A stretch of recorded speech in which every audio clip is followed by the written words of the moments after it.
আমাদের এই সময়ে যদি শুনতে হয় ফু দিয়ে উড়াই দেব, থুতু মেরে ভেসে ভাসিয়ে দেওয়া হবে, যেন তেন কোন একটা নির্বাচন বাংলাদেশে আর হতে দেওয়া হবে না। আমাদের এই ভাইয়েরা জীবন বাজি রেখেছেন, তারা কবর গিয়েছেন এই জন্য যে এই দেশে যেন সন্ত্রাসের কবর রচনা হয়। তারা জীবন বাজি রেখেছেন এই জন্য যে দেশে চাঁদাবাজের যেন কবর রচনা হয়। আমাদের ভাইয়েরা পঙ্গু হয়েছেন এই জন্য যে পঙ্গু অর্থনীতিকে যেন আবার দাঁড় করানো যায়। আমাদের ভাইয়েরা চোখ হারিয়েছেন এই জন্য অন্ধকারের বাংলাদেশকে যেন আরেকবার আলোকিত করা যায়। আমাদের ভাইয়েরা হাত হারিয়েছেন এই জন্য আর কোন আধিপত্যবাদের হাত যেন আমাদের উপরে খড়গহস্ত করতে না পারে। জীবন বাজি রেখে যাদেরকে কবরস্থ করা হয়েছে তাদের পরিবারের ভাই বন্ধু সদস্যবৃন্দ, সম্মানিত পরিবারবর্গ এবং আমরাও তাদের পরিবারের সম্মানিত সদস্য বোধ করি। আজ আপনাদের কাছে জিজ্ঞেস করতে চাই, এত শহীদের রক্তে ভেজা বাংলাদেশ, এত আহত পঙ্গুত্ব বরণকারীর বাংলাদেশ, আর কোন ফ্যাসিস্টকে কি আমরা মাথা উঁচু করে দাঁড় করতে দিতে পারি?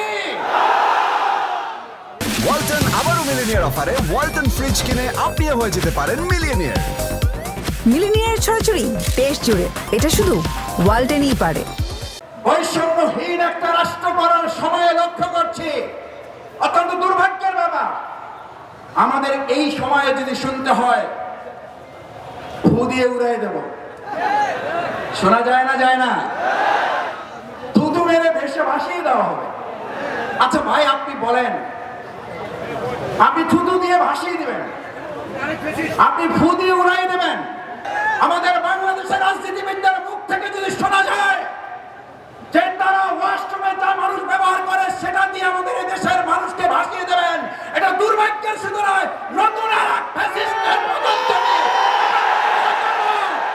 আল্লাহ তাআলা আপনাকে আমাকে সম্মানিত করেছেন, সেই সম্মানিত মর্যাদাবান মানুষকে নিয়ে আপনি থুতু মারবেন, সেই সম্মানিত মর্যাদাবান মানুষকে আপনি ফু দিয়ে উড়িয়ে দেবেন, সেই সম্মানিত মর্যাদাবান মানুষকে আপনি প্রসাব করে বঙ্গোপসাগরে ভাসিয়ে দেবেন।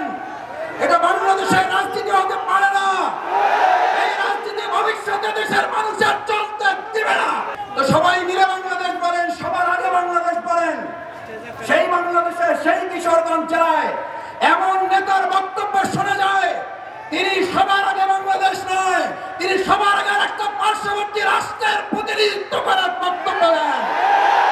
এই বক্তব্য অব্যাহত রাখলে আলেম ওলামা সাধারণরা আপনাকে প্রতিরোধ করতে সিদ্ধান্ত গ্রহণ করবে। আমাদের বিগত 53 বছরে এই বাংলাদেশ অন্ধকারে নিমজ্জিত।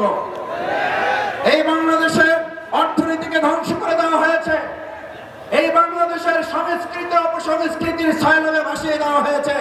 সোনার বাংলাদেশ বিনির্মাণ করব আমরা সবাইকে নিয়ে, কিন্তু তার আগে অবশ্যই বিচার এবং সংস্কারের দৃশ্যমান অগ্রগতি করে নির্বাচন দিতে হবে।